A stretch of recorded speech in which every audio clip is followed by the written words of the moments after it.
নমস্কার, বাংলার সংস্কৃত পাঠশালায় একটি নতুন বিষয় নিয়ে আজকে আলোচনা করব। আচ্ছা, আমরা প্রত্যেকেই একটা বিষয় নিয়ে মাঝে মধ্যেই বিভ্রান্তির মধ্যে পড়ি। সেটা হলো সংস্কৃত লিপি, সংস্কৃত অক্ষর বলে আমরা খুব বলে থাকি বাইরে, যে সংস্কৃত অক্ষরে লিখতে হবে আর বাংলা অক্ষরে লেখা যাবে না, ইত্যাদি ইত্যাদি বলি আমরা। কিন্তু একটা জিনিস আমাদের খেয়াল রাখতে হবে, অবশ্যই এই তথ্যটা আমাদেরকে মনে রাখতে হবে যে সংস্কৃত লিপি বলে কি আদৌ কিছু আছে, সেটা আমাদের জানতে হবে। কারণ প্রায় 99% মানুষজন যারা সংস্কৃতের চর্চার মধ্যে আছেন, অনেকেই হয়তোবা জানেন না যে সংস্কৃত লিপি বলে আদতে কিছু নেই। কেন, সেটা নিয়ে আজকে আলোচনা করব। আমরা যদি আলোচনা করি যে একটা সংস্কৃত অক্ষর এবং একটা হিন্দি অক্ষর, এর মধ্যে কি কিছু পার্থক্য আছে? আদতে হিন্দি অক্ষর বলে কিছু কি আছে? হিন্দি অক্ষর বলেও কিছু নেই, সংস্কৃত অক্ষর বলেও আদতে কিছু নেই। কেন, আমি সেটা নিয়ে একটু আলোচনা করি। এই সংস্কৃত লিপি আর হিন্দি লিপি, আমরা যেটা লিখি দেবনাগরী বলি আমরা যেটাকে, বা নাগরী বলি যেটাকে আমরা, সেটা অষ্টম শতকে লিপি হয়েছে। অষ্টম শতকের লিপি, অষ্টম থেকে নবম শতকের মধ্যে এই লিপিটির উদ্ভব হয়েছে।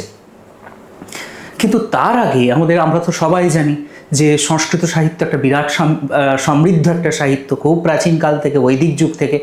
এর যদি সময়টা কাল ধরি, প্রায় 4000 বছরের আমাদের সাহিত্যের ইতিহাস প্রায়। তো এই সময়কাল জুড়ে যখন থেকে লিপি লেখা বা বিবর্তন হয়েছে, সমস্ত যারা কবি ছিলেন, সাহিত্যিক ছিলেন, তারা কিভাবে লিখেছেন সেটা তো আমাদেরকে একটু জানতে হবে। কোন লিপি ব্যবহার করেছেন সেটা আমাদেরকে জানতে হবে। তাহলে কোনো বিশেষ লিপিকে আমরা সংস্কৃত লিপি বলে দাগিয়ে দিতে পারি না। এই ইতিহাসটাও আমাদের জেনে রাখতে হবে। হ্যাঁ, কোনো বিশেষ লিপিকে আমরা গ্রহণ করতে পারি, সেটা সময়ের পরিপ্রেক্ষিতে। তার মানেই এই নয় যে সেটা সংস্কৃত লিপি হয়ে যাবে।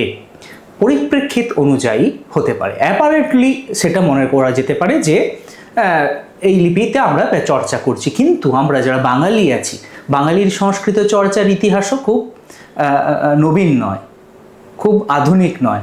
আমরা বহুদিন ধরে সংস্কৃত চর্চা করছি, আমাদের পীঠস্থান বঙ্গভূমি। তাহলে আমাদের সংস্কৃত চর্চার লিপি কি দেবনাগরী ছিল, যেটা আমরা বলে থাকি? কারণ দেবনাগরী অক্ষর স্বয়ং কালিদাস, ভাস, বিখ্যাত শূদ্রকেরা জানতেন না। দেবনাগরী অক্ষর পরবর্তীকালে বিবর্তিত হয়েছে। তাহলে সংস্কৃতের নির্দিষ্ট করে কোনো লিপি নেই।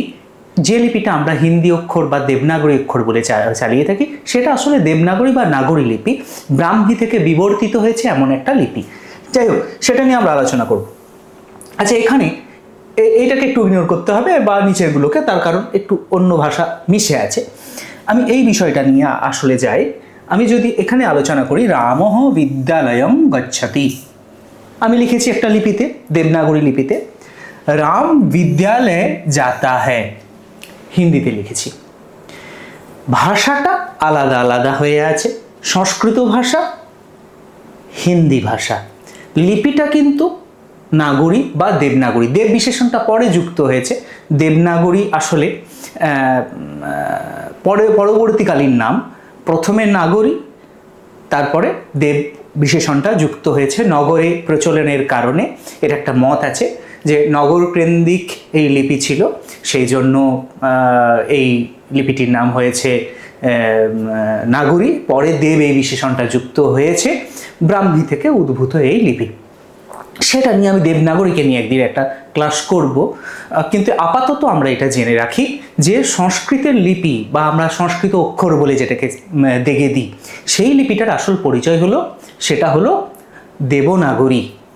এবং সেই দেবনাগরীর অনেক পরিচয় আছে, শুধু সংস্কৃত নয় বা শুধু হিন্দি নয়। কি সেই পরিচয়?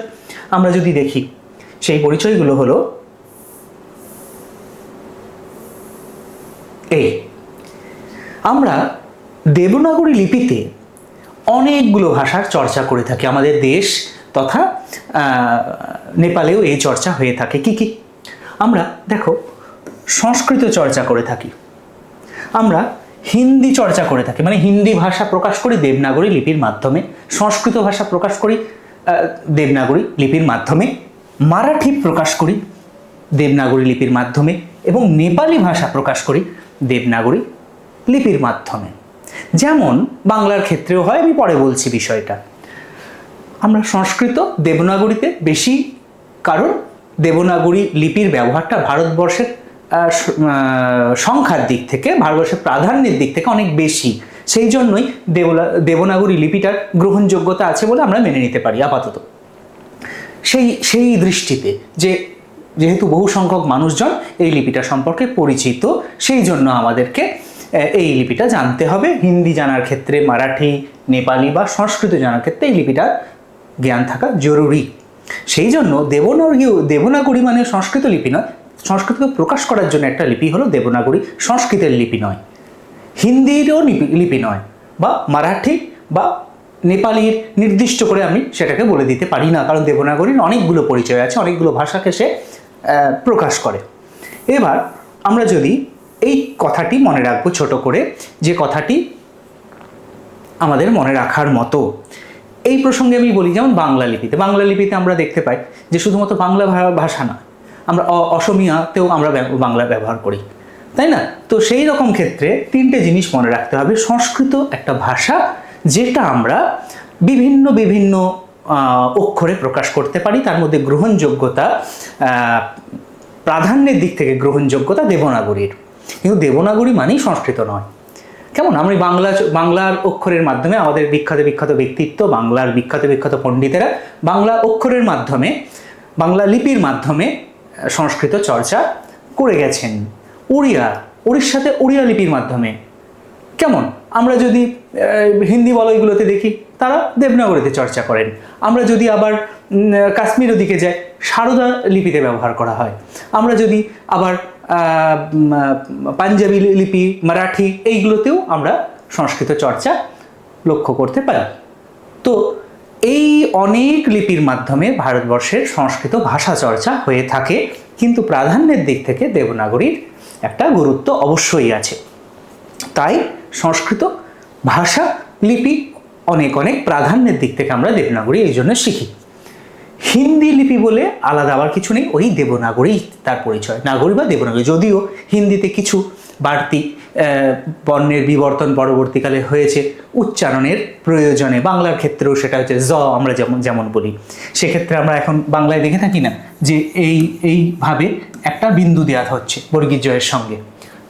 সেক্ষেত্রে হিন্দির ক্ষেত্রে তাই জাহাজ, হ্যাঁ, জাহাজ না বলে জাহাজ, ঠিক আছে। এই রকমের উচ্চারণের ক্ষেত্রে এই জটার ব্যবহার আমরা দেখতে পাই, হিন্দির ক্ষেত্রেও দেখতে পাই। আরও কয়েকটা বর্ণ আছে, এক্ষেত্রে আমরা ধ্বনির উচ্চারণের প্রয়োজনে বিভিন্ন শব্দ আগম ঘটেছে, বিদেশি শব্দ আগম ঘটেছে, তার ফলে সেটাকে উচ্চারণের প্রয়োজনে আমরা বর্ণের বিবর্তন হয়েছে এবং হবে, সেটাই স্বাভাবিক। তবে আমাদের এটা মনে রাখতে হবে, সংস্কৃত হিন্দি দুটোই লেখা হয় দেবনাগরী লিপিতে। তাহলে আজকের ক্লাসের মূল সার হলো যে আমরা যাকে দেবনাগরী বলি সেটা একটা লিপি। সংস্কৃত ভাষা প্রকাশ করার জন্য অনেক লিপি আছে, বাংলা, ওড়িয়া, পাঞ্জাবি, এই ধরনের অনেক লিপি আছে। সারদা, ব্রাহ্মী, খরশ্রী, এই সমস্ত লিপিতে সংস্কৃত প্রকাশিত হয়েছে, সংস্কৃত সাহিত্য লেখা হয়েছে। আর একটা কথা মনে রাখতে হবে, সংস্কৃতের নির্দিষ্ট করে কোনো লিপি নেই। দেবনাগরী যেটাকে আমরা ব্যবহার করি, যেটা আমরা শিখি এবং শিখব, সেটা হলো প্রয়োজনের জন্য। কেন না, বহুজনের মধ্যে এই লিপিটা বিশেষভাবে সমাদৃত হয়েছে, ব্যবহার হয়, সেই জন্য এই লিপিটার একটা প্রয়োজনীয়তার কারণে আমরা এই লিপির মাধ্যমে সংস্কৃত চর্চা করব। আর এই লিপিটা জানলে আমরা অন্য ভাষার সঙ্গেও একটা সংযোগ স্থাপন করতে পারবো, একটা কানেকশন করতে পারবো। সেই জন্য দেবনাগরীর একটা প্রয়োজনীয়তা আছে, কিন্তু দেবনাগরী মানেই সংস্কৃত নয়।